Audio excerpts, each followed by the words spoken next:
It's been a whirlwind week for victims of the freak tornado that ripped through the central west, but the ill wind has a survivor with bite. Pom, the pint-sized Pomeranian, miraculously survived being picked up in the storm and thrown across the property. Like something out of Wizard of Oz, except instead of Toto, it's Pom-Pom, and instead of Dorothy, it's Scott. The pair caught in a violent tornado in Meadow Flat last week. Today, the 6-year-old miniature Pomeranian reunited with her family after somehow surviving the shock ordeal. We couldn't believe it. Couldn't believe it. It was unbelievable. When the tornado ripped through the area, Scott and Anne were sure Pom had been killed. We thought she was gone.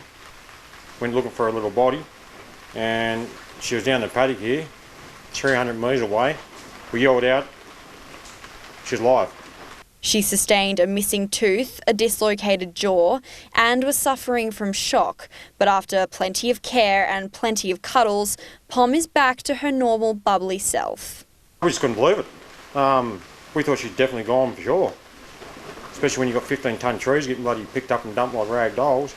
Scott sustained some injuries of his own, 31 stitches now in his arm after being nearly dragged out the kitchen window when the storm smashed into the home.